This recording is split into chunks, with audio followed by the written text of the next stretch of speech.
नमस्कार, मैं हूं गौरव अग्रवाल। अमेरिका में सलाहुद्दीन को ग्लोबल टेररिस्ट घोषित किया जाता है तो पाकिस्तान में आईएसआई सलाहुद्दीन को छुपाने में लग जाती है। लेकिन सवाल यह है कि सलाहुद्दीन का नाम सिर्फ ग्लोबल टेररिस्ट के लिस्ट में शामिल करने से बात बनेगी या फिर सलाहुद्दीन के मददगारों पर भी शिकंजा कसा जाएगा, क्योंकि सीमा के इस तरफ और उस तरफ दोनों ओर सलाहुद्दीन के समर्थक हैं। बड़ा सवाल यह भी है कि क्या अमेरिकी लिस्ट में सिर्फ नाम शामिल होने से पाकिस्तान मान जाएगा, क्योंकि पाकिस्तान ने साफ कर दिया है कि वो कश्मीर में ऐसे ही हस्तक्षेप करता रहेगा, या दूसरे शब्दों में कहें तो कश्मीर में ऐसे ही आतंकवाद फैलाता रहेगा और अमेरिका या इंटरनेशनल कम्युनिटी का उस पर कोई जोर नहीं है। इसी मुद्दे पर बात करेंगे कि सलाहुद्दीन कर बौखला गया है पाकिस्तान की इस बौखलाहट के पीछे क्या राज है और क्या इस बौखलाहट को दुनिया समझेगी, इस पर हम बात करें। उससे पहले एक रिपोर्ट दिखाएंगे, लेकिन उससे पहले आपको बता दूं कि कौन कौन मेरे साथ इस पैनल में हमें ज्वाइन कर रहा है। मेरे साथ बीजेपी के प्रवक्ता प्रेम शुक्ला हैं, कांग्रेस के लीडर और प्रवक्ता मेरे साथ आलोक शर्मा इस डिबेट में हैं, मेरे साथ शबनम लोन है, सीनियर लॉयर सुप्रीम कोर्ट, मेरे साथ अचल मल्होत्रा है, फॉर्मर डिप्लोमेट, राकेश सिन्हा है, आरएसएस आइडियोलॉग, शिवदान सिंह साहब हैं, डिफेंस एक्सपर्ट हैं, और कमल हाक हैं, पनून कश्मीर से कश्मीरी पंडितों के संगठन का रिप्रेजेंटेशन करते हैं। तो इन सब से बात होगी, लेकिन इससे पहले ये रिपोर्ट देखिए।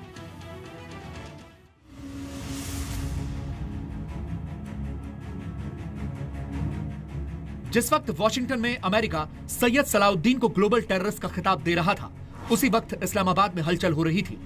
सूत्रों के मुताबिक जैसे ही यह खबर आई, सैयद सलाहुद्दीन को आईएसआई ने अपने शिकंजे में ले लिया और उसे सुरक्षित स्थान पर ले गई। लेकिन इसे भारत की एक बड़ी जीत के रूप में देखा जा रहा है। अमेरिका ने खतरनाक आतंकी हिजबुल चीफ सैयद सलाहुद्दीन को अंतरराष्ट्रीय आतंकी घोषित किया है। अब अमेरिका में सैयद सलाहुद्दीन की संपत्ति जब्त की जा सकती है। We are both determined to destroy terrorist organizations and the radical ideology that drives them. We will destroy radical Islamic terrorism. अमेरिकी विदेश मंत्रालय ने एक बयान जारी करके कहा है, अमेरिकी रक्षा मंत्रालय मोहम्मद यूसुफ शाह उर्फ सैयद सलाहुद्दीन को अंतरराष्ट्रीय आतंकी घोषित करता है। उसने आतंकी घटनाओं को अंजाम दिया, अमेरिकी नागरिकों की सुरक्षा को खतरे में डाला, उससे अमेरिका की विदेश नीति और अर्थव्यवस्था को भी खतरा है। अब अमेरिका या अमेरिकी नागरिक सलाहुद्दीन के साथ बिजनेस नहीं कर पाएंगे, इसके साथ ही उसकी संपत्ति भी जब्त की जाएगी। भारतीय विदेश मंत्रालय ने खबर की पुष्टि करते हुए फैसले का स्वागत किया है। Most of you know that the State Department did the designation of Syed Salahuddin of the Hizbul Mujahideen as a specially designated global terrorist. So I think that was a strong signal coming out of the administration that it was committed to ending terror in all forms. वहीं भारत ने America की धरती पर पाकिस्तान का नाम तो नहीं लिया, लेकिन बता दिया कि अब पाकिस्तान की नापाक हरकतों को वो सहन नहीं करने वाला। जब हिंदुस्तान सर्जिकल स्ट्राइक करता है, तब दुनिया को ताकत का अनुभव होता है कि भारत संयम रखता है, लेकिन जरूरत पड़े तो भारत अपने सामर्थ्य का परिचय भी देता है। दूसरी तरफ जैसे ही अमेरिका से सलाहुद्दीन के ग्लोबल टेररिस्ट घोषित करने की खबर आई, पाकिस्तान के विदेश मंत्रालय ने एक बयान भी जारी कर दिया।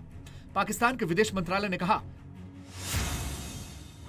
पाकिस्तान कश्मीर को नैतिक राजनीतिक समर्थन देता रहेगा और कश्मीर के लोगों को समर्थन भी करेगा। पाकिस्तान ने साफ कर दिया है कि अमेरिका के फैसले का उस पर कोई असर नहीं पड़ा है और आतंक को लेकर वो पहले की तरह ही समर्थन देता रहेगा। आज बिग स्टोरी बिग डिबेट का पहला सवाल, क्या सलाहुद्दीन का काउंटडाउन शुरू हो गया है? क्या पाकिस्तान के खिलाफ कड़ी कार्रवाई करेगा अमेरिका? इस्लामी आतंकवाद के खिलाफ चलेगा ट्रंप कार्ड? तो ये वो कुछ सवाल हैं जो अपनी इस डिबेट के दौरान हम उठाएंगे। मेरे साथ इस वक्त एक बहुत बड़ा पैनल है एक्सपर्ट्स का, जिनसे हम इस बारे में बात करेंगे कि सलाहुद्दीन पर क्यों बौखला गया पाकिस्तान और क्या सलाहुद्दीन को अंतर्राष्ट्रीय आतंकी का घोषित करना ये बताता है कि पाकिस्तान एक ग्लोबल टेरर स्टेट है, और ये कहीं ना कहीं अमेरिका ने भी माना है। इससे पहले कि हम अपने पैनल से बात करें, आज का सवाल आपको बता दें जिस पर आप अपनी राय, अपना जवाब हम तक दे सकते हैं और हम उसको अपने कार्यक्रम में शामिल करेंगे। अपना जवाब भेजने का तरीका भी हम बता रहे हैं आपको। हमारा आज का सवाल है कि क्या सलाहुद्दीन पर कार्रवाई करेगा पाकिस्तान? अगर आपका जवाब हां है तो BSBD स्पेस Y लिखिए, 5757 पर भेज दीजिए। और अगर आपका जवाब ना है तो BSBD_N लिखिए और 57575 पर हमें SMS कर दीजिए और हम शो के दरमियान और शो के अंत में आपकी राय दिखाएंगे कि क्या कहता है दर्शकों का मन और क्या कहते हैं दर्शक। लेकिन उससे पहले कि हम अब इस डिबेट को शुरू करते हैं और प्रेम शुक्ला, सबसे पहले मैं आपके पास ही आता हूं क्योंकि बहुत बड़ी बात है और इस बात को कोई नकार नहीं सकता कि सैयद सलाहुद्दीन को ग्लोबल टेररिस्ट घोषित करना पीएम मोदी के अमेरिका दौरे के दौरान कहीं ना कहीं डिप्लोमेटिक प्रेशर या भारत की कूटनीतिक कामयाबी है।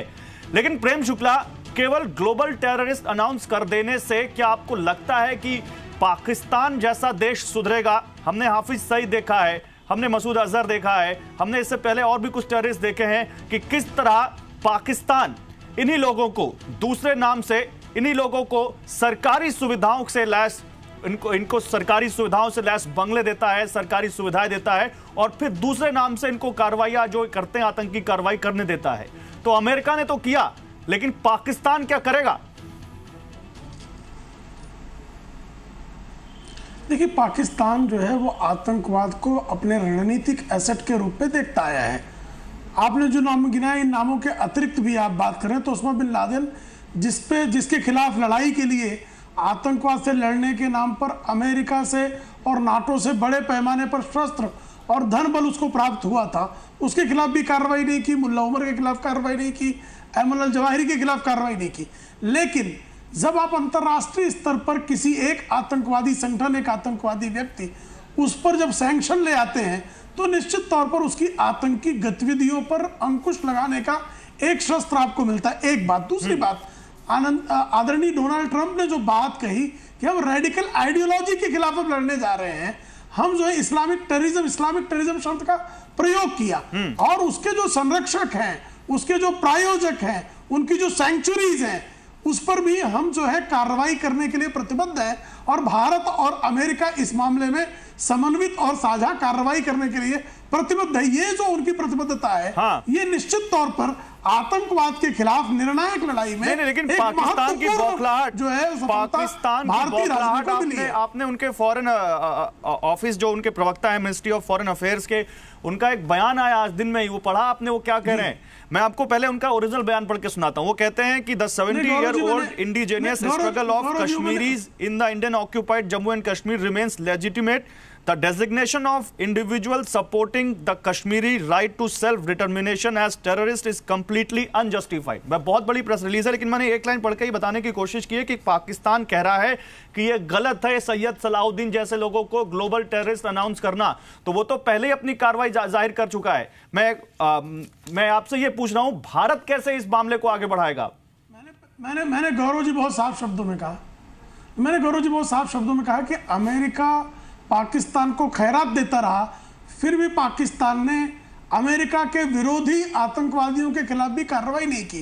इसलिए यह अपेक्षा करना कि सैयद सलाहुद्दीन या हाफिज सईद के खिलाफ या लखवी के खिलाफ या दाऊद इब्राहिम के खिलाफ वो कार्रवाई कर देगा, यह अतिरेक होगा। कार्रवाई हमें ही करनी होगी, लेकिन उनकी जो फाइनेंशियल जो अंकुश लगाने का कार्य इस घटना के कारण निश्चित तौर पर हुआ है। वो नैतिक राजनीतिक समर्थन देते तो ठीक था, वो तो आतंकवादी गतिविधियों को समर्थन दे रहे हैं और कोई भी आतंकवादियों को ये समर्थन देता है, प्रश्रय देता है, तो उसके खिलाफ अपने नागरिकों के प्राणों की रक्षा के लिए हमको भी उसके खिलाफ कार्रवाई करने का अधिकार है और अंतरराष्ट्रीय समुदाय अब संभवतः उस अधिकार को स्वीकारने की प्रक्रिया को मान चुका है। ठीक है, तो अचल मल्होत्रा मैं आपके पास आऊंगा। अचल मल्होत्रा, तो क्या यह मैसेज गया है पूरी दुनिया में कि पाकिस्तान अपने यहां वर्ल्ड लेवल पे जो मैसेज जाता है कि पाकिस्तान अपने यहां आतंकियों को पनाह देता है, और सैयद सलाहुद्दीन का यह मामला जरूर कहीं ना कहीं ग्लोबल रिकॉग्निशन भी है कि पाकिस्तान किस तरह से आतंकवादियों को अपने यहां न केवल पालता पोसता है बल्कि उनको वो सब चीजें मुहैया कराता है जिससे वो पूरी दुनिया में आतंकवाद फैला सके। बिल्कुल गौरव, इसमें मैं आपका ध्यान और आपके दर्शकों का ध्यान दो चीज़ों की तरफ दिलाना चाहूँगा। एक तो जो भी इस विजिट के दौरान स्टेटमेंट्स दी गई हैं और जॉइंट स्टेटमेंट निकली है, उस पर पाकिस्तान को बाय नेम शेम किया गया। नाम लेके उसे कहा गया कि तुम जो पनाह देते हो, जो सेंचुरीज तुमने रखी हैं और तुम्हारी ज़मीन का इस्तेमाल जो है दूसरों के खिलाफ आतंकवाद के लिए नहीं होना चाहिए। तो ये एक ओपन डिक्लेरेशन है कि भाई हम ये मान के चल रहे हैं, हम नहीं, सिर्फ हम नहीं, यूनाइटेड स्टेट्स ऑफ अमेरिका, दुनिया की एक सबसे बड़ी ताकत, ये कह रही है, नाम लेके कह रही है।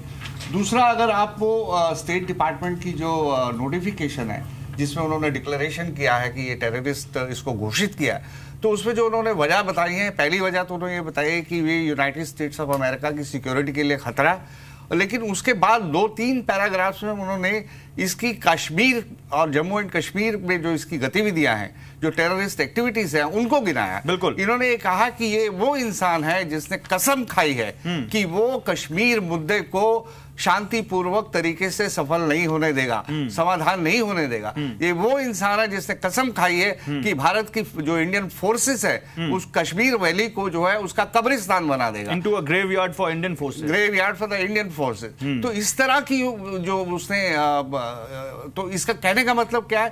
कहने का मतलब यह है कि यूनाइटेड स्टेट्स ऑफ अमेरिका इतने बड़े फोरम से एक ग्लोबल घोषणा कर रहा है कि देखिए ये टेररिस्ट पाकिस्तान की शय पर ये जो कश्मीर में जो कुछ हो रहा है, वो जो पाकिस्तान ये कह रहा है कि इंडिजिनस मूवमेंट है या कश्मीरी अपनी उसके लिए कर रहे हैं, तो ये सब बकवास है, ये सब ये आतंकवाद है सिर्फ और सिर्फ। ठीक है, शबनम लोन एक बहुत बड़ी बात असल मल्होत्रा ने कही कि ये जो शख्स है जिसके बारे में सैयद सलाउद्दीन के बारे में अमेरिका ने एक प्रेस रिलीज जारी कर इसको ग्लोबल टेररिस्ट, बल्कि ग्लोबल टेररिस्ट नहीं, specially designated global terrorist SDGT announce किया है।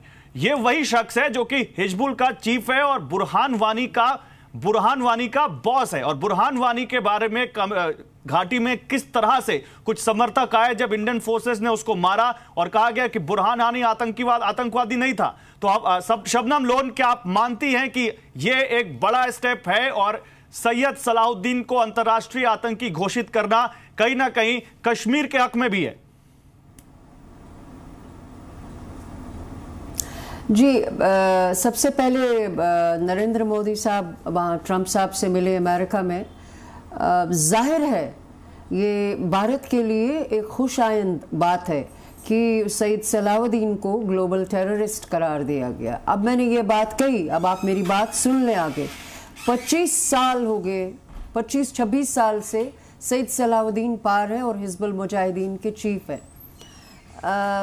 ये कहना गलत नहीं होगा कि जमात इस्लामी जो ओवरग्राउंड विंग है और हिजबुल मुजाहिदीन सबसे कश्मीर में सबसे ज़्यादा फोर्सफुल मिलिटेंट ग्रुप रहा है और इनका एक सिस्टम है, इनका एक बहुत स्पेसिफिक वोट बैंक है, जो अगर इन्होंने इलेक्शन लड़ी तो उन्होंने इलेक्शन में वोट दिया, बाद में अगर मिलिटेंसी हुई उसमें भी भरपूर साथ दिया। ये लोग हटते नहीं और हिलते नहीं है उस चीज़ से। सो ये कहना गलत होगा कि अगर हम कहेंगे जी इनको कोई सपोर्ट नहीं है उधर कश्मीर में ग्राउंड लेवल पे।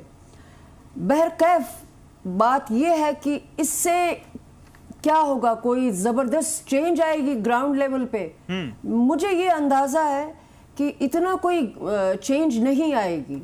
The things will remain नहीं, तो आप क्या कहना चाहती हैं मैडम लोन, आप क्या कहना चाहती हैं? सुनिए, they will remain the same। मैं ये कहना चाह रही, सुनिए, मैंने कहा कि चीजें सेम रहेंगी क्योंकि हर एक मुल्क को अपनी फॉरेन पॉलिसी, अपनी पॉलिसी अपने बलबूते पे उजागर करनी है।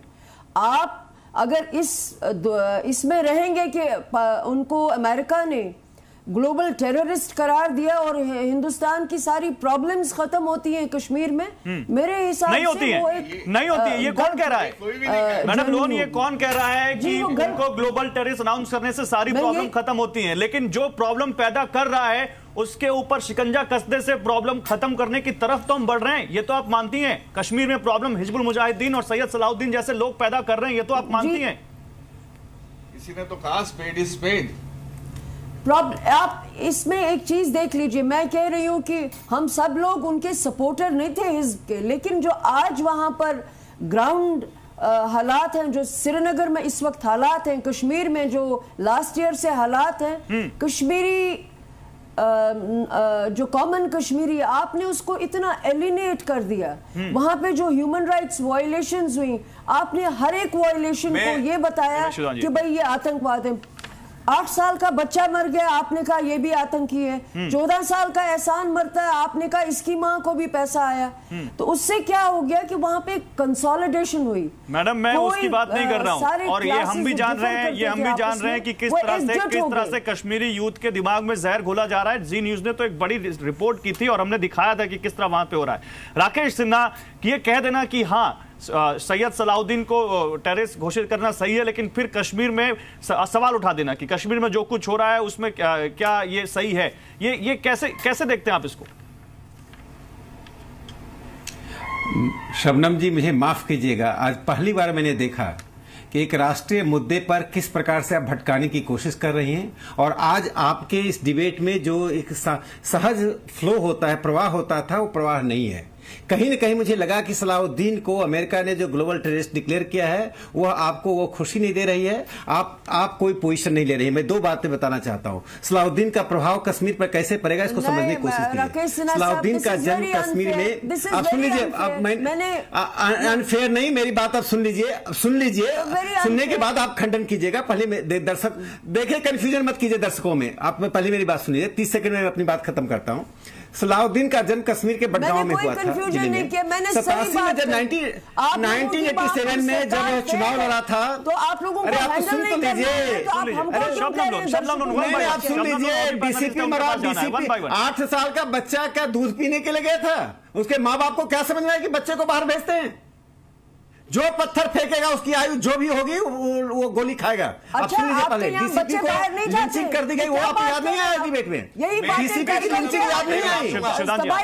उस जगह आप मेरी बात सुन लीजिए, आप सुन तो लीजिए, शबनम जी, आज आप लोग पूरी दुनिया खुशी मना रहा है, और आज आप कश्मीर में एलियनेशन की बात कर रही हैं। जब पाकिस्तान एलियनेट हो रहा है तो आप कह रही हैं कश्मीरी एलियनेट हो रहे हैं। आज यह कहने की जरूरत है कि पूरी दुनिया में पाकिस्तान एलियनेट हो गया है। ट्रंप मोदी के बीच वार्ता का एक परिणाम निकला कि एक ड्रेडेड आतंकवादी जो भारतीय सेना का कश्मीर को एक ग्रेवयार्ड बना देना चाहता था, उसको हमने ग्रेवयार्ड के पास खड़ा कर दिया। अब 2 बातें सुन लीजिए। 1987 में जब उसने चुनाव लड़ा था तो यासीन मलिक उसके चुनाव के एजेंट थे। ये प्रभाव, ग्लोबल टेररिस्ट का मतलब क्या होता है मालूम है? अब उससे जो कोई भी संपर्क में रहेगा, जो कोई भी संगठन उसका समर्थन लेगा या समर्थन देगा, जो भी उसके पक्ष में बोलेगा, उसको आतंकवाद के परिधि में ले आया जाएगा। उसके पास किसी प्रकार का सामाजिक, आर्थिक, सांस्कृतिक व्यवहार करना प्रतिबंधित हो गया। एक दूसरी बात सुन लीजिए, वही व्यक्ति है जिसने भारत के गृह मंत्री को पाकिस्तान यात्रा पर धमकी दी थी कि आप पाकिस्तान नहीं आए। आज नरेंद्र मोदी जी अमेरिका जाते हैं। पिछले यूपीए रेजिम में हम वहां याचना करने जाते थे, और पाकिस्तान के प्रति ओबामा की जो पॉलिसी थी वो एक दार्शनिक भाव से पॉलिसी थी। और आज ट्रंप की जो नीति है उसको समर्थन देने की जरूरत है, उसकी अप्रिशिएट करने की जरूरत है। नरेंद्र मोदी और ट्रंप ने एक रियलिटी के आधार पर पाकिस्तान को एलिनेट कर दिया है, ना कि कश्मीरी की एलिनेशन की बात हो रही है। और अंतिम बात मैं कहना चाहता हूं, पाकिस्तान पूरी दुनिया के मंच पर आज उसके समर्थन में कोई खड़ा नहीं हो रहा है। सलाउद्दीन पाकिस्तान और कश्मीर में जो गतिविधियां चल रही हैं, और आपने कहा कश्मीर में उसका समर्थन है। कश्मीर में कोई समर्थन आधार नहीं है। जो आतंकवादी हैं और जो आप जैसे लोगों की जो सिंपैथी है, आपको विड्रॉ करना चाहिए इस बात को। आप कहिए पाकिस्तान एलिनेट हुआ है, आप ये मत कहिए। ठीक है, ओके, मैं शिवदान सिंह साहब के पास आऊंगा, फिर आ रहा हूं। शिवदान सिंह, ओके, राकेश सिन्हा, शिवदान सिंह, पाकिस्तान एलिनेट हुआ नहीं हुआ? मैं मैडम लोन से कश्मीर में ये कश्मीरियों के हक में है कि नहीं, अगर सैयद सलाउद्दीन को ग्लोबल टेररिस्ट अनाउंस किया जाए? ये बिल्कुल कश्मीरियों के हक में। मैं मैडम लोन से एक सवाल पूछना चाहता हूं। कश्मीर के लोगों को भारत के और प्रदेशों के मुकाबले क्या चीज कम मिली हुई है? आपको और प्रदेशों के मुकाबले धारा 370 के हिसाब से अभी तक आप भारतवर्ष का कोई व्यक्ति कश्मीर में जाके बस नहीं सकता है। आपको बल्कि देश के और प्रांतों से ज्यादा सुविधाएं मिली हुई हैं। और जिस पाकिस्तान में या जिस स्वतंत्रता की आप बात कर रही है, वहां इंसाफ की कमी है। किस इंसाफ की कमी? आपके कारण है, आप पे ऐसे हालात पैदा किए हुए हैं। आप बताइए, क्या सड़कों पर आप पत्थरबाजी करा रही हैं? मैं कह रही हूं, मुझे इंसाफ नहीं मिला। कौन सा इंसाफ नहीं मिला? किस इंसाफ की बात कर रही हैं आप? किसका इंसाफ चाहती हैं? मेरे वालिद का कत्ल हुआ, उनकी ट्रायल तक नहीं हुई। ऐसा है, आप यही करते हैं कश्मीरी के साथ। आप समझते हैं कश्मीरी एक्सपेंडेबल है। देखिए, ऐसा है, वो एक्सपेंडेबल नहीं रहा। मुझे इंसाफ दीजिए। ये पुरानी सरकारों, मैं मांग रही हूँ हूँ इंसाफ, मैं मोदी साहब से इंसाफ नहीं, और उनका इंसाफ कांग्रेस की गवर्नमेंट ने धोखा दिया। नहीं शिवदान, शबनम लोन आप तो सुप्रीम कोर्ट की लॉयर हैं, शबनम लोन आप तो सुप्रीम कोर्ट की लॉयर हैं, आप इस देश के कानून को अच्छे तरीके से समझती हैं।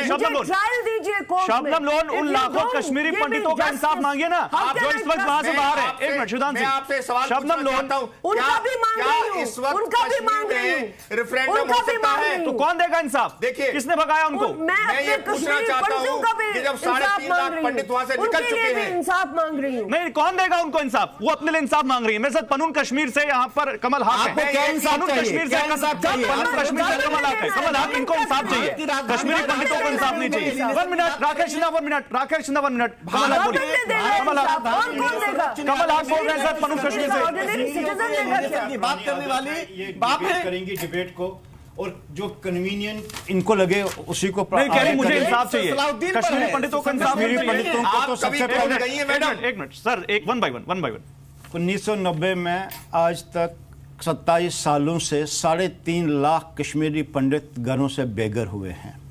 करीब 5,000 कश्मीरी पंडितों की निर्मम हत्याएं हुई कश्मीर में। क्या उनको इंसाफ की जरूरत नहीं है? क्या उनके लिए कभी भी कश्मीर में कभी सुनिए मेरी बात सुनिए पहले, कश्मीर में कभी उनके इंसाफ के बारे में आवाजें उठी? बल्कि उनसे ये कहा जा रहा है कि आप आइए हमारे माशरे में मिलिए, आप हमसे हमारे इसमें हमारी सोसाइटी में मिलिए और यहाँ पे रहिए। बाकी आप अपने हकूक की बात नहीं करिए, आप अपने हक की बात नहीं करिए, आप अपने के ऊपर इनजस्टिस जो हुआ है उसकी बात नहीं करिए। जब हम अपने इनजस्टिस की बात कर रहे हैं, आप हमें बोलते हैं कि आप तो क्रिमिनल, आप कश्मीरी सोसाइटी को डिवाइड करते हैं, आप कश्मीरियत को तोड़ते हैं। तो ये सिलेक्टिवली आप ऐसा ना करिए। और दूसरी बात, सबसे दूसरी बात, आप ये क्यों कन्वीनियंटली भूल जाती हैं कि जब सलाहुद्दीन पाकिस्तान गया, जब पाकिस्तान ने इस मूवमेंट को अपने कंट्रोल में लिया और जेके अलफ के साथ में झगड़ा करवा दिया, जिन्होंने कि हजारों कश्मीरियों को मारा था, तो उस टाइम पे आप लोगों ने क्यों नहीं आवाज उठाई थी? आज हिजबुल मुजाहिदीन सारे कश्मीर में तबाही मचा रहा है, आप एक आवाज भी उनके खिलाफ नहीं उठा रही हैं। वो आप छोड़िए, भारतीय सेना या सिक्योरिटी फोर्सेस के लोगों की बात तो अलग है। आज तो वो अपने कश्मीरी भाइयों को मार रहे हैं और फिर भी आप कैमोफ्लेज होकर उसमें दिल्ली रैली कर रहे हैं।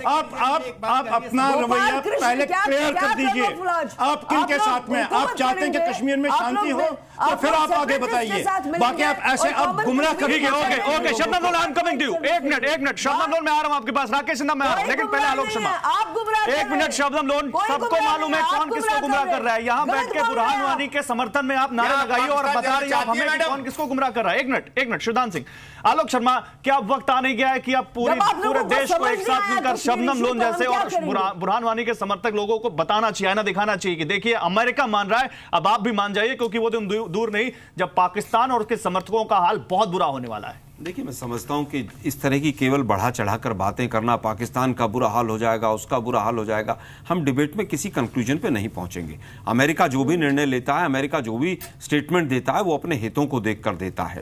अभी जिस स्टेटमेंट की बात बार बार हम कर रहे हैं कि साहब पाकिस्तान का नाम ले लिया है, लेकिन उसी स्टेटमेंट में अगर 2 सेंटेंस के बाद पढ़ेंगे तो अमेरिका ने यह भी लिखा है कि Jammu Kashmir which is Indian administered Jammu Kashmir, Indian territory नहीं माना है। उसी पैराग्राफ के अंदर किसी ने उसको नहीं पढ़ा है। मैं समझता हूं कि जिस तरह से आज आप इतना बड़ा 2 दिन से मीडिया पूरा दिखा रहा है, ऐसा दिखा रहा है कि मोदी साहब के शायद नाम अमेरिका की 4 स्टेट ही कर दी होंगी ट्रंप साहब ने, ऐसा कुछ नहीं है। तो आप मैं आ रहा हूं सर, मैं आपसे सर, मैं आ रहा हूं सर, सलाहुद्दीन को ग्लोबल टेररिस्ट अनाउंस करना कोई कामयाबी नहीं देखते भारत के सर। मैं उत्तर देता हूं उसका। देखिए, मैं आपको बताता हूं, 2 जून 2006 हमारी सरकार थी, हमने ढोल नहीं पीटा। दाऊद इब्राहिम के ऊपर आज तक के सबसे बड़े सैंक्शन लगे थे और अमेरिका से लगे थे। 6 अगस्त 2010 हुजी के ऊपर प्रतिबंध लगा, अमेरिका नहीं लगा। सर एक मिनट, आपकी सरकार में क्या हुआ? सर एक मिनट, मैं मानता हूं, मैं आपको मानता हूं, सर उत्तर दे रहा हूं। नहीं सर, आप मुझे बोलने नहीं देंगे ना, प्रॉब्लम ये आप इसको कश्मीर नहीं राकेश सिन्हा, अरे छोड़िए ना राकेश सिन्हा जी, आपकी बात करना शांति से सुनिए, मैं पूरी डिबेट किसी को नहीं बोलने दूंगा, आप शांति से सुनिए बात को, आपकी बात मत कीजिए आप लोग। आपका ढोल फट चुका है पूरी तरह से। ये भारत पाकिस्तान का मुद्दा है। 15 सितंबर 2011 इंडियन मुजाहिदीन के ऊपर अमेरिका ने पूरे सैंक्शंस लगाए, हमने ढोल नहीं बजाए। एलईटी के ऊपर 3/4/2012, 3 अप्रैल 2012, लेकिन सारे के सारे ऑर्गेनाइजेशन पाकिस्तान में कार्यरत हैं, सारे के सारे आतंकवादी वहां पर कार्यरत हैं। आज जिसकी बात आप सलाहुद्दीन की कर रहे हैं उसको और ज्यादा प्रोटेक्शन मिल गई है। क्या अमेरिका हमारी मदद करेगा कि किसी को भी अरेस्ट कर लिया जाए? हाफिज सईद आज भी इंटरनेशनल टेररिस्ट डिक्लेयर्ड है, लेकिन ढोल नहीं पीटी। तो कांग्रेस क्या चाहती है सर? कांग्रेस क्या चाहती है? कांग्रेस क्या इसको कोई कामयाबी के तौर पर नहीं देखती? और जो आप कांग्रेस के रिजीम की बातें गिना रहे हैं, किसी ने कहा इस पैनल में कि कांग्रेस के शासन में ये हुआ, ये नहीं हुआ? कहा कि कांग्रेस की सफाई क्यों देनी पड़ती है हर बार कि मेरे शासन में ये कुछ हुआ? गौरव जी, आप सुनना नहीं चाहते ना। मेरा कहना यह है कि इतना कुछ होने के बावजूद इन लोगों के ऊपर, इन ऑर्गेनाइजेशंस के ऊपर ना पाकिस्तान ने कोई कार्रवाई की, ना अमेरिका ने कोई कार्रवाई की। आपका डिबेट का सबसे पहला सवाल था ये, क्या काउंटडाउन शुरू हो गया? कौन सा काउंटडाउन शुरू हो गया भाई? आपने पूछा कड़ी कार्रवाई होगी, पाकिस्तान करेगा, इन लोगों के ऊपर कर दी क्या? क्या गवर्नमेंट ने क्या छोड़ी है? अरे भाई क्या देखिए, कौन सी कब आप बेकार की बातें, जबरदस्ती का ढोल मत पीटिए। आप काम की बात बताइए, मुझे केवल ये बताइए, क्या यूएस एक मिनट काम की बात बताइए, जिस समय पर मोदी और ट्रंप साहब, आपने क्या किया था? आपने क्या किया था पाकिस्तान के खिलाफ? सर नहीं, आपने मोस्ट फेवर्ड नेशन का दर्जा दिया था, आपने क्यों दिया वो दर्जा? अरे भाई वो दर्जा क्यों दिया गया? क्योंकि संबंध अच्छे बनाए जाएं, लेकिन उसके देने के बाद संबंध अच्छे बन गए। एक मिनट सर, सुन तो लीजिए। 10 साल तक सरकार बीजेपी की रही है, 3.5 साल ये और 6 साल वो, क्यों नहीं हटा दिया?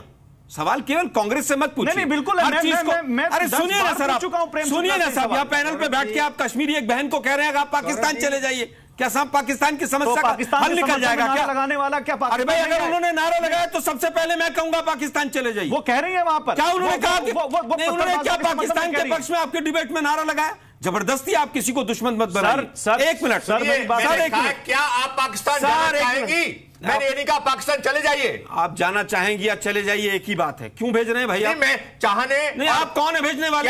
क्या शब्द आप कौन है भेजने वाले? मैं कुछ नहीं, ये कहने वाले कौन है? मैंने ये कहा है सर, आप जो शब्द है उसका गलत चीजों को गलत तरीके से एक तरफ कह रहे हैं कि बहुत कड़ी कार्रवाई होगी, उसी समय पर मोदी और ट्रंप साहब की जो मीटिंग चल रही है उसी के पैरेलल पाकिस्तान के लोगों के साथ मीटिंग चल रही है, अफगानिस्तान के लोगों के साथ मीटिंग चल रही है, नाटो फोर्सेस की, और उसमें यह कहा जा रहा है कि पाकिस्तान हमारा बहुत इंपॉर्टेंट अलाई है। आप कह रहे हैं कि साहब कार्रवाई तो मतलब ये है चले गए प्रेम शुक्ला, मतलब ये है प्रेम शुक्ला। नहीं अब मैं पूरे जॉइंट हो गया चाइना शब्द का नाम प्रेम शुक्ला, इसका मतलब ये है कि कांग्रेस ने बहुत कुछ किया, आप ढोल पीट रहे हैं, आप कर कुछ नहीं रहे, ढोल पीट एलिमिनेट हो गया है। एक मिनट, अरे 743 मिलियन डॉलर की अभी अमेरिका ने मदद दी है और पाक एलिमिनेट हो गया। रशिया के साथ उनका पाक एलिमिनेट हो गया। अब आप सुन नहीं रहे। चाइना आज दोपहर में कह रहा है कि डरिए मत, हम आपके साथ खड़े। आलोक शर्मा, पाक एलिमिनेट हो गया, ढोल पीटते रहिए बस। आलोक शर्मा, मेरे ख्याल से आप एलिमिनेट ना हो जाए, इसलिए आप सुनना सीखिए प्लीज। पहली बार सुनिए, मैं प्रेम शुक्ला को बोल रहा हूँ। प्रेम शुक्ला आप जवाब दीजिए, फिर अचल मल्होत्रा आपके पास आता हूं। बोलिए प्रेम शुक्ला, बोलिए। देखिए आदरणीय आलोक शर्मा जी कह रहे हैं कि उन्होंने ढोल नहीं पीटा था। लश्कर तोयबा में सैंक्शन आया था, तब भी इसी तरह की रिलीज जारी हुई थी। विदेश मंत्रालय के प्रवक्ता ने तब भी इसी तरह की बात। अरे मीडिया रात को नहीं बैठा था ढोल पीटने के लिए कि साहब पता नहीं क्या होगा। और आप जब लगा तो आप क्या कहते हैं कि आपने, और मैंने उसके बाद ये कहा कि इतना कुछ होने के बावजूद अमेरिका ने कोई एक्शन नहीं लिया। आप समझिए इस बात को, गहराई को समझिए, केवल ढोल पीटना मत सीखिए। आप डॉक्टर मनमोहन सिंह को मूर्ख कह रहे हैं, आप डॉक्टर मनमोहन सिंह को मूर्ख मान रहे हैं क्या? कैसे लोग हैं आप? डॉक्टर मनमोहन सिंह मूर्ख देश देख रहा है, ये कहना चाह रहे हैं आप? मैंने तो कुछ नहीं कहा यार। बात कर रहे हैं आप। हमने पहला प्रश्न का जो उत्तर दिया, ये साफ तौर पे कहा कि हमको अपनी लड़ाई खुद लड़नी पड़ेगी। अंतरराष्ट्रीय समुदाय हमसे कन्विंस हो रहा है, ये सकारात्मक लक्षण है। आप उस बात को ना सुन के इसको कांग्रेस भाजपा की लड़ाई, कांग्रेस भाजपा की नहीं कह रहा, मैं कह रहा हूं पहले इससे बड़ी बड़ी चीजें हुई, लेकिन उसके बावजूद कोई एक्शन नहीं हुआ। सर आपका गुस्सा तो मीडिया पे निकल रहा है कि मीडिया इस चीज को दिखा रही है। सर आप करते तो आपके बारे में दिखाते नहीं साहब। दुर्भाग्यपूर्ण क्या मिला है? सर सुनिए मेरी बात, 3 दिन का मीडिया ट्रायल के अलावा इस देश को क्या मिला है मोदी मीटिंग से? Let me reply now. Prem Shukla, Alok Sharma को आपत्ति इससे है कि मुझे कोई आपत्ति नहीं है। मुझे आपत्ति नहीं है। मुझे आपत्ति इस बात से मिला क्या? मेरे देश का प्रधानमंत्री अमेरिका में बहुत अच्छी बात है, आप खूब दिखाइए, लेकिन उसके बाद क्या हुआ? देश के लोगों को दिखाना चाहता हूं, खूब दिखाइए, लेकिन आप केवल ये बताइए, नहीं आप उसको बायस होकर दिखाइए। पूरी तरह से दिखाई, पूरी तरह से बायस होकर दिखा रहे हैं। तो मुझे बताइए ना 2 दिन में क्या मिला सर? कांग्रेस को मीडिया ट्रायल के अलावा पूरे इस विजिट में क्या मिला? मोदी जी ने वहां सैयद सलाहुद्दीन को ग्लोबल टेररिस्ट अनाउंस करवाया, इसका क्रेडिट कांग्रेस को दे दे। उससे पहले क्यों नहीं हुआ? ग्लोबल टेररिस्ट हो गया, अब उसको है अच्छी बात। अरे साहब लाहौर में अब उसको रस्सियों से बांध के डाल दिया है। बाबा रामदेव और जी न्यूज़ जाएंगे, वो भी किया जाएगा। सर अब आप बायस हो रहे हैं, अब आप बायस हो रहे हैं, अब आप बायस हो रहे हैं। मैं एक मिनट राकेश सिन्हा, एक मिनट सर, मुझे तो बड़ा दुख हुआ आपकी बात सुन के। देखिए राकेश सिन्हा जी ने कहा कांग्रेस के टाइम में तो पहले भीख मांगते थे। मुझे बड़ा दुख हुआ। क्या शब्दावलियों सर, यहाँ भी आज आपने बीजेपी कांग्रेस कर दिया, देश देख रहा है। राकेश सिन्हा गौरव जी बात 1 by 1 कांग्रेस के टाइम में तो भीख मांगते थे 1 by 1 और अब तो आराम से आलोक शर्मा आराम से 1 by 1 राकेश सिन्हा बोलिए, फिर मैं चंद्रोत्तर आ रहा हूं आपके पास। एक मिनट आलोक जी, मैं आपको बहुत परिपक्व प्रवक्ता समझता हूं और आज मुझे अच्छा नहीं लगा जब आप इस पूरी घटना को एक संकीर्ण दृष्टि से आप देखना शुरू कर दिए। मोदी जी सर आप बोल लेने दीजिए सर, बीच में मत टोकिए। आऊंगा आपके पास। आलोक जी डिबेट में आपको मौका दूंगा। सुन लीजिए, मैंने नहीं टोका टोकी।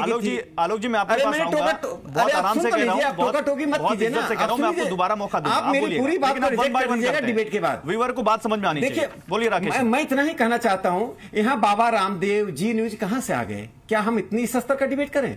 आज पाकिस्तान की ने जो प्रेस रिलीज निकाला है और पाकिस्तान के प्रवक्ता ने जो कहा है, घर जाके आप उसको पढ़िए और सुनिए, फिर देखिए आपने जो कहा वो सुनिए जी न्यूज, जी बिजनेस पर, और उन्होंने जो कहा सुनिए। लगेगा जैसे कि हम दोनों ने नोट एक्सचेंज किया है। कृपया आलोक जी ऐसा काम मत कीजिए कि पाकिस्तान के प्रवक्ता को भारत के चैनल पर बोलने की आवश्यकता नहीं पड़ जाए। एक दूसरी बात, जम्मू और कश्मीर आप सुन के आए वहां से, आपकी आपत्ति है, मैं इस पर सवाल ले लूंगा। मैं प्रेम मीडिया चैनल ने नहीं उठाया, दुर्भाग्य है इस देश का। सर जब 1987 सुन तो लीजिए 1987 में जब वो चुनाव लड़ रहा था तो कांग्रेस का रुख क्या था? जाके इंटरनेट पर कम से कम देख लीजिए, पार्टी से पूछ लीजिए। शबनम लोन के परिवार का क्या रुख था, स्पष्ट करें। 1987 में जब सलाहुद्दीन चुनाव लड़ा था, आप शबनम लोन सलाहुद्दीन की आलोचना भर्त्सना करने के लिए क्यों नहीं तैयार हैं? क्यों कश्मीर के एलियनेशन की बात कर रही हैं? और पाकिस्तान का कैसे एलियनेशन मैं बताता हूं। जब भारत का प्रधानमंत्री अमेरिका में होता है, राष्ट्रपति से मिलने से पूर्व पाकिस्तान के एक ऐसे व्यक्ति को जिसको पाकिस्तान सेलिब्रेट करता है, यदि ग्लोबल टेररिस्ट डिक्लेयर कर दिया जाता है, आप क्या चाहते हैं? इससे बड़ा अपमान पाकिस्तान का क्या होगा? क्या पाकिस्तान पर बम पटक दिया जाए? मैं कहता हूं पाकिस्तान को पहली बार डीलेजिटिमाइजेशन का सामना तब करना पड़ा जब भारत का प्रधानमंत्री पाकिस्तान अमेरिका की धरती पर पांव रखा, उस समय पाकिस्तान का पांव हुआ। इसके महत्व होते हैं। यदि भारत का प्रधानमंत्री वहां होते, मैं इस पर अचल मल्होत्रा से एक रिएक्शन लेना चाहता हूं और उनके मैं एक एक्सपर्ट भी लेना चाहता हूं राकेश सिन्हा इस पर। लोन जी से मांग करता हूं कि सलाहुद्दीन की आलोचना करें, भर्त्सना करें और कहें कि 87 में उनके परिवार की क्या भूमिका थी जब वो कश्मीर में चुनाव लड़ रहा था, इनका परिवार को सपोर्ट कर रहा था या नहीं कर रहा था? वहां पर पुलिस वालों को डीजीपी ने एक नोटिस जारी किया कि आप बाहर नमाज तक नहीं पढ़ पाया। लॉ एनफोर्सर अपनी रक्षा नहीं कर पा रहा। अरे छोड़िए, नमाज तो यहाँ सड़कों में पढ़ा जाता है शबनम जी। भारत में तो नमाज हिंदुस्तान के सभी सड़कों पर नमाज पढ़ा जाता है। नमाज पढ़ने के बाद डीएसपी का लिंचिंग नहीं होती है। नमाज पढ़ने के बाद मस्जिद से निकलकर लोग लिंचिंग करते हैं, उसकी चिंता तो नहीं है। उस डीएसपी के परिवार में आप गई क्या? शहीद डीएसपी के परिवार में क्या गई? क्या नोटिस जारी हुआ? क्यों नहीं गई? शहीद डीएसपी के परिवार से मिलने क्यों नहीं गई? दिल्ली में बैठकर आप मुझे बताइए कश्मीर की बात आप कर रही हैं। ओके एक मिनट राकेश सिन्हा एक मिनट। शबनम लोन सुनिए। शबनम लोन मेरी बात सुनिए। उम्मीद नहीं है। शबनम लोन मेरे सवाल सुनिए और उनका जवाब दीजिए। 1 by 1 बात करते हैं। शबनम जी 1 by 1 बात करते हैं। आपसे हमें बहुत उम्मीद है, लेकिन आप भारतीय होने के नाते हमें आपसे बहुत उम्मीद है कि आप कम से कम पाकिस्तान और पाकिस्तान समर्थित आतंकवादियों की मजम्मत करेंगी। और हम बहुत रिस्पेक्ट से आपको इस पैनल में बुलाते हैं ताकि आप इस बात को रख सकें कि वाकई कश्मीर में जो कुछ हो रहा है उसके पीछे असली कहानी क्या है। शबनम लोन, क्या आप मानती हैं बुरहान वानी आतंकवादी था? क्या आप मानती हैं कि अगर बुरहान वानी आतंकवादी था तो हिजबुल मुजाहिदीन के चीफ को ग्लोबल टेररिस्ट अनाउंस करना कश्मीर के हक में है कि नहीं? क्योंकि बुरहान वानी और उसके जैसे बहुत सारे लोग कश्मीर में आतंकवाद फैला रहे हैं।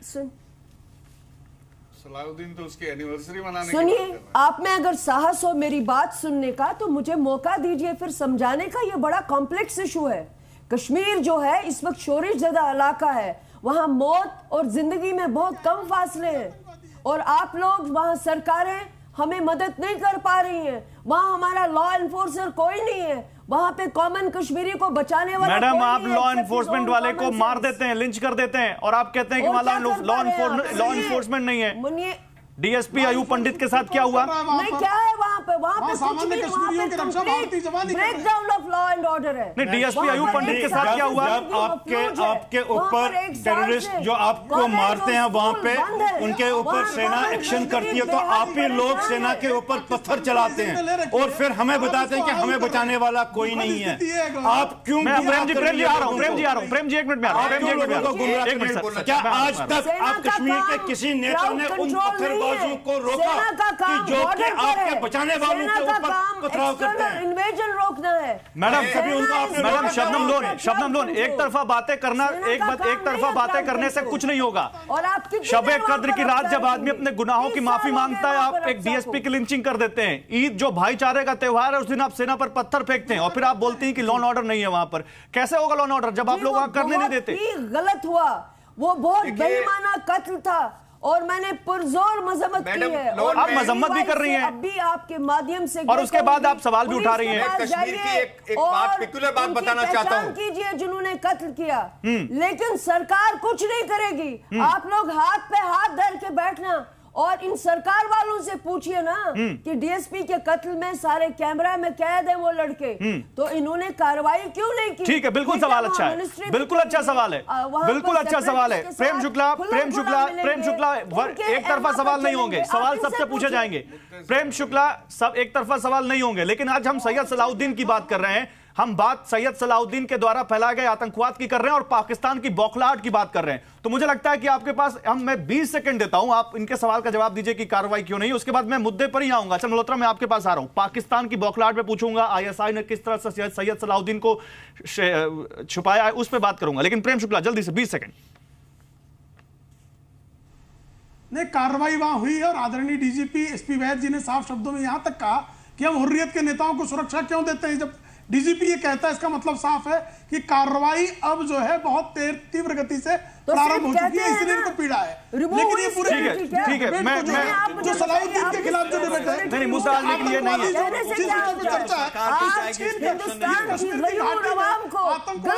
अलगाववाद बहुत मजबूत है, ये प्रचार करने का जो इनका धंधा है, ये धंधा है। ये इसके लिए सुपारी एनजीओ है जिसको सलाफियों से मदद मिलती है, वहाबियों से मदद लेकर अलगाववाद को पोषने का काम करने वाली एक सवाल ये था कि डीएसपी को मारने वाले लोग सलाखों के पीछे कब जाएंगे? सर अलगाववादियों, वो अलगाववादी है सर, अलगाववादियों पर एक्शन कब होगा? अलगाववादी नहीं है। सर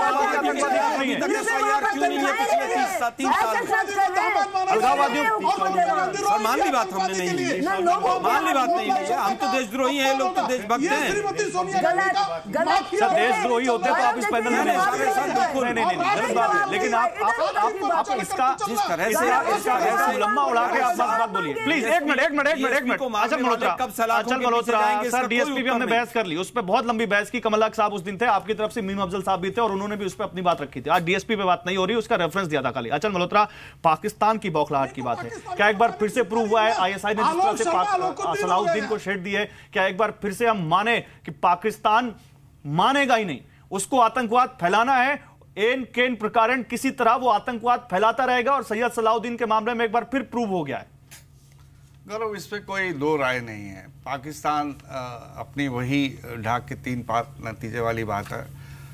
ये एक प्रोग्रेसिव स्टेप है, राइट डायरेक्शन में है। इसकी और एक चीज, सॉरी मैं बीच में टोक रहा हूं जी, कांग्रेस के प्रवक्ता ने एक आपत्ति जताई थी कि क्या हो गया इससे, उसका भी जवाब दीजिएगा बतौर एक्सपर्ट। क्या हो गया?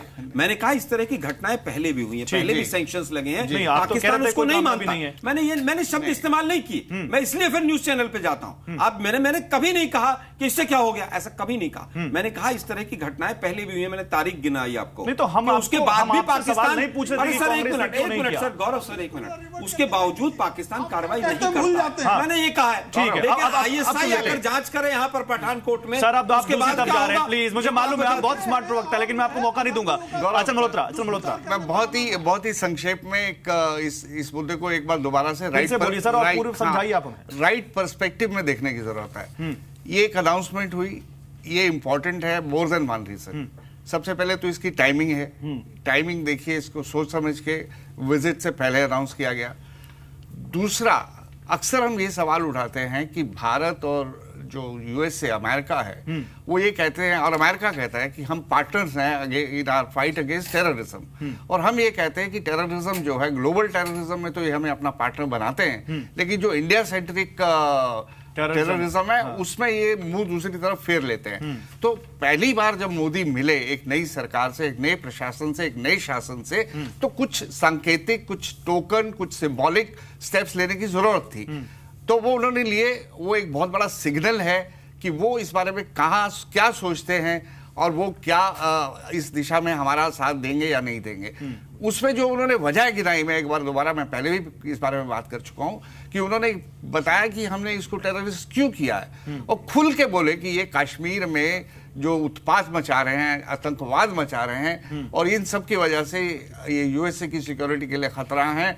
और कहने का मतलब ये है कि ये जो बार बार ये भ्रम फैलाया जा रहा है कि कश्मीर में जो कुछ भी हो रहा है वो कश्मीरी लोग कर रहे हैं, ये इंडिजिनस मूवमेंट है, ये लोगों का अनरेस्ट है, ये लोग खिलाफ हैं भारत सरकार के, ये सब गलत है, ये सब प्रोपेगेंडा है, और जो कुछ भी हो रहा है ये एक सोची समझी वो साजिश के साथ हो रहा है। तो ये तो इसकी एक बैकग्राउंड है, इसकी इंपॉर्टेंस है। अब इससे आगे क्या होगा क्या नहीं होगा ये बहुत लंबी बात है। अब ये देखिए ना, आप ओसामा बिन लादेन को अगर पाकिस्तान की सरकार छुपा के रखती है यूएसए से, मिलियंस ऑफ डॉलर्स उनसे ले लेती है, वेट में आ रहा हूं, और जबकि वो उनका सबसे बड़ा दुश्मन है, तो उस मुकाबले में तो कुछ भी नहीं है। सर बहुत लंबी लिस्ट है, हाफिज सईद, दाऊद, लोग हैं। तो सलाउद्दीन, ये कहना कि अब क्या हो जाएगा क्या नहीं हो जाएगा, तो वो अभी वक्त आएगा। हो सकता है यूएसए इससे भी एक कदम और आगे ले जाए। जोड़िए शिवदान सिंह, अच्छा मल्होत्रा की बात कंप्लीट हो जाए। Sir complete. मैं ये कह रहा था कि अभी अब थोड़ा इंतजार करिए, ये रुख देखने वाली बात है, क्या यूएसए और आगे स्टेप लेगा, क्या इसको यूएन में ले जाएगा। और एक छोटी सी, सारे दिन में एक बार बार उठा रहे हैं बात कि किसी स्टेटमेंट में इंडिया एडमिनिस्टर कश्मीर के बारे में बात करिए। मैं एक आपके दर्शकों को भी बता देना चाहता हूं कि इसमें कोई कंट्रोवर्सी वाली बात नहीं है। कश्मीर का जो स्टेटस है दुनिया की नजरों में जो है हमारे पाकिस्तान और भारत के बीच में, वो उसे डिस्प्यूट भी कहते हैं, कॉन्फ्लिक्ट भी कहते हैं, लेकिन जो लोग न्यूट्रल हैं वो इसे इंडिया एडमिनिस्टर्ड और पाकिस्तान एडमिनिस्टर्ड कश्मीर बोलते हैं, जो बेस्ड ऑन कौन किसके कंट्रोल में है, एडमिनिस्ट्रेटिव कंट्रोल में। एक मिनट सर, एक मिनट तो सुन लीजिए ना। और ये जॉइंट स्टेटमेंट में नहीं है, ये उनके डिक्लेरेशन में है। ये रही जॉइंट स्टेटमेंट, आपने दिखाई इसमें कहां पे है। सर डिक्लेरेशन तो और भी बड़ी चीज है। डिक्लेरेशन वो यूनिलैटरल, आप इसमें यूनिलैटरल डॉक्यूमेंट है। हां प्लीज आप मुझे बोलने तो दीजिए, बोलने तो दीजिए। बोलिए। तो ये एक बहुत ही न्यूट्रल जो है डिस्क्रिप्शन है इंडिया एडमिनिस्ट्रेटर। मैं आ रहा हूं शबनम जी। और उन्होंने इंडिया ऑक्युपाइड कश्मीर नहीं कहा, जो भारत के दुश्मन है, जो भारत से या पाकिस्तान से वो रखते हैं सिंपथाइजर्स हैं, इंडिया ऑक्युपाइड और उसकी बात पाकिस्तान इंडिया ऑक्युपाइड कहता है। हाँ, तो लेकिन हम भी कहते हैं, हाँ वो नहीं कहते हैं। वो जो लोग न्यूट्रल हैं, वो यूरोपियन यूनियन है, चाहे यूरोप है या अमेरिका है, वो सब इसको इंडिया एडमिनिस्ट्रेट कहते हैं या पाकिस्तान एडमिनिस्ट्रेट कहते हैं। ये एक फ्रेजियोलॉजी है जो इसमें ज्यादा पढ़ने या इसमें कोई मीनिंग या बिटवीन द लाइन पढ़ने की जरूरत नहीं है। ये शुरू से चली आ रही है, आगे तक चलती रहेगी। तो मैं इसको क्लैरिफाई करना चाहता था। ठीक है। शिवदान सिंह पहले शिवदान सिंह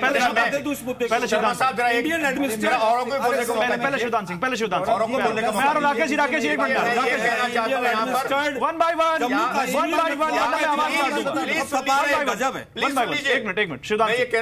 शिवदान, मैं कहना चाहता हूं कि पाकिस्तान एक फेल्ड स्टेट है, इकोनॉमिकली, पॉलिटिकली, और एक खुद तो फेल हो चुके हैं। वो हमारे भारतवर्ष पर जब से पार्टीशन हुआ है तब से उनकी नजर के ये वेल ऑफ क्यों है और हम फेल क्यों है। नंबर 2, मैं कश्मीरी को बताना चाहता हूं इस पैनल के द्वारा कि ये किसी के वफादार नहीं है। पाकिस्तानी अपने पीओके में जो कश्मीरी आपके भाई रह रहे हैं उनकी हालात को देख लीजिए। वहां पर पूरे पख्तूनिस्तान के लोग, पंजाबी लोग उन्हें आकर के उनको वहां पर बिल्कुल डाउन ट्रोडन बना दिया है आपके कश्मीरी भाइयों को। इसलिए बार बार वहां पर एजिटेशन हो रहे हैं। और फिर मैं ये कहना चाहता हूं, रेफरेंडम का पॉइंट आउट हो चुका है, बिकॉज 3.5 लाख कश्मीरी पंडित वहां से निकल चुके हैं और पीओके से भी जो कश्मीरी हैं उनको माइनॉरिटी में कर दिया गया है। ठीक है, इसलिए और केवल 4 डिस्ट्रिक्टों में ये जो एंटी इंडिया मूवमेंट चल रहा है, इसलिए 18 डिस्ट्रिक्ट इंडिया के साथ हैं। तो आप किस आजादी की बात कर रही है? क्या उन 4 कौन कर रहा है आजादी की बात? जो आजादी की बात कर रहा है सर, उस पर तो यूएस ने सैंक्शन लगाई दिए हैं। यहां पे कोई शायद आजादी की बात नहीं कर रहा। शबनम लोन भी आजादी की बात नहीं कर रही, लेकिन शबनम लोन कुछ सवाल उठा रही है, जिन सवालों पर जवाब हम शबनम लोन आपसे भी मांगेंगे। लेकिन एक मिनट, मैं पनून कश्मीर से एक व्यू ले लेता हूं, राकेश सिन्हा से पहले लेता हूं। राकेश सिन्हा, आप कुछ बोलना चाह रहे थे, आप जोड़िए, फिर पनून कश्मीर के पास जाता हूं, कमल हक साहब के पास। देखिए, मैं इतनी ही बात कहना चाहता हूं, आलोक जी को बताना चाहता हूं कि 2 बातें। पहली बात तो उन्होंने इंडियन एडमिनिस्ट्रेटेड कश्मीर का आपत्ति की, ये उसी दिन से हुआ जिस दिन जवाहरलाल यूनाइटेड नेशन गए थे। न जाते न ये समस्या उठती, इसलिए समस्या के जड़ में आप हैं। दूसरी बात मैं शबनम जी को बताना चाहता हूं कि जो आतंकवादी और प्रो पाकिस्तानी ग्रुप आज कश्मीर में एक्टिव है, उसको सबसे बड़ा धक्का लगा है। चूंकि सलाहुद्दीन का सीधा संपर्क कश्मीर से था, वो कश्मीर में जन्म लिया हुआ व्यक्ति था। 1987 में वहां चुनाव, अमीरा कदाल से चुनाव लड़ा था। उस चुनाव में आपकी क्या भूमिका थी, आपके परिवार की क्या भूमिका थी, ये दर्शकों को बता दीजिए तो बहुत अच्छा लगेगा। मैं कुछ कहना नहीं चाहता हूँ। कांग्रेस की क्या भूमिका थी, आलोक जी बता दें। अमीरा कदाल से जब चुनाव लड़ा था तो कांग्रेस की क्या भूमिका थी? मुझे व्यूअर ने मुझे ट्वीट किया, अपने व्यूअर का एक सवाल यहां पर लेना चाहता हूं। राकेश जी, आपकी बात को आगे बढ़ाते हुए मैं कमल हक आपके पास आ रहा हूं, लेकिन उससे पहले शबनम लोन, क्योंकि मेरे एक व्यूअर ने बोला है कि गौरव जी, शबनम लोन से एक बार हम सुनना चाहते हैं कि वो हिंदुस्तानी है। तो शबनम लोन, आप बता दीजिए कि आप हिंदुस्तानी हैं, आप हिंदुस्तान के पासपोर्ट पर ट्रैवल करती हैं, हिंदुस्तान की सबसे बड़ी अदालत में प्रैक्टिस करती हैं, और फिर उसके बाद पाकिस्तान के लोगों की या पाकिस्तान से जो लोग आतंकवाद फैलाते हैं उनके समर्थन में क्यों बोलने लगती हैं? जी, मैं बार बार ये कहती हूं कि बहुत बारी मुझे ये लगता है कि मैं एक कंफ्यूज्ड इंडियन हूँ, क्योंकि सेंस ऑफ बिलोंगिंगनेस है कि नहीं है, हर बार मुझे इम्तिहान में डाला जाता है। और जब मैं इंसाफ की गुहार लगाती हूँ, आप कहते हैं इंसाफ क्यों मांगते हो? सिन्हा साहब ने एक बहुत अच्छा सवाल कहा, 87 में क्या हुआ?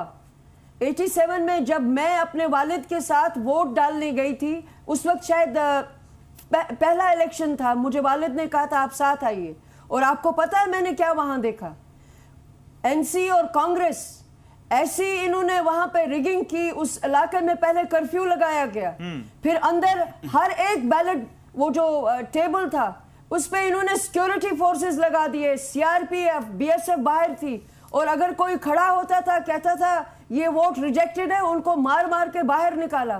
तब भी मेरे वालिद जीत गए, लेकिन जब उनको मालूम पड़ा उस रिटर्निंग ऑफिसर को कि ये इलेक्शन फिर भी जीत गए अब्दुल गनी लोन, तो उन्होंने जबरदस्ती रात के 4 बजे झूठा अनाउंसमेंट किया कि 10 वोटों से नेशनल कॉन्फ्रेंस का कैंडिडेट जीत गया। ये इलेक्शन की व्यवस्था थी वहां पर। इसी तरह तो फिर आपने एक सवाल नहीं पूछा आलोक शर्मा से, यहाँ पर आपने कांग्रेस पर, नेशनल कॉन्फ्रेंस पर इतना बड़ा इल्जाम लगा दिया, और वो तो आपने एक सवाल नहीं पूछा उनसे कि किसके लिए कौन जिम्मेदार है? अरे वो तो कोर्ट में, मेरे वालिद कोर्ट में गए।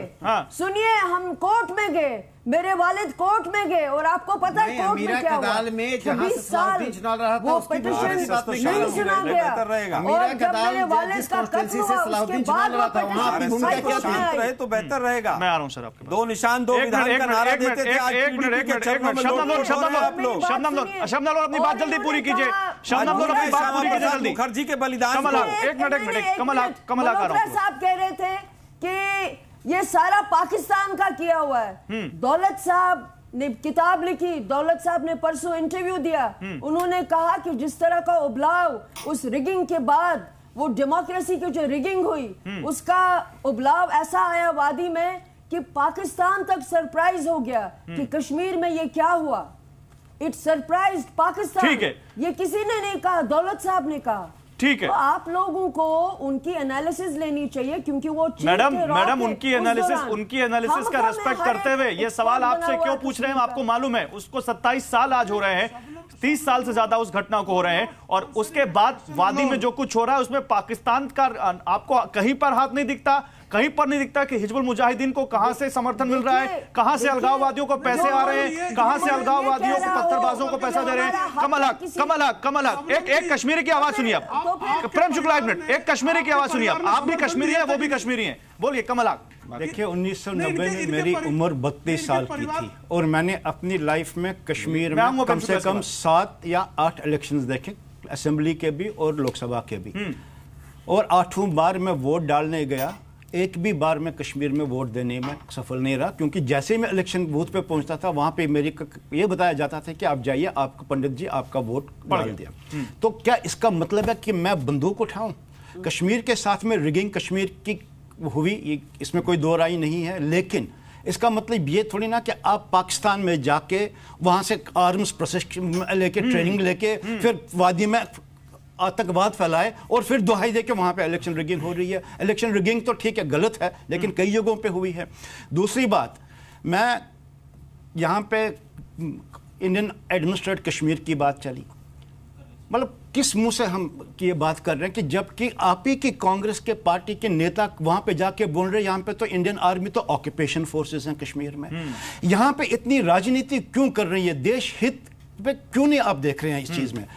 सलाहुद्दीन एक टेररिस्ट है, सलाहुद्दीन ने कश्मीर में आतंकवाद फैला रखा है, हिजबुल मुजाहिदीन, उसके अलाई जमात इस्लामी सईद अली गिलानी, खत्म हो चुका है, तो उसके ऊपर आप एक्शन लीजिए ना, उसमें क्यों आप खत्म हो चुका है। एक छोटा सा सवाल प्रेम शुक्ला आपसे 30 सेकंड में, जो बात यहां पर कमल हक उठा रहे हैं, एक्शन चाहिए, बातचीत बहुत हो गई, एक्शन दिखाइए। सैयद सलाहुद्दीन पर आप सर्जिकल स्ट्राइक कब करेंगे?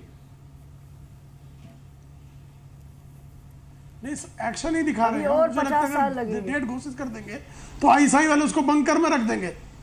नहीं, उसको हम एक्शन ही दिखा रहे हैं, चूंकि जो लोग आतंकवादियों के मानवाधिकार को लेकर पैरवी करते रहे हैं, वो तो ये कहना ही चाहेंगे कि हम इस तरह की बातें करें जिससे वो उनको लीक करके आ जाए। आपसे 4 घंटे नहीं संभाले जा रहे हैं, आप हुकूमत सैयद सलाहुद्दीन को 1989 से फरार कर रहे हैं।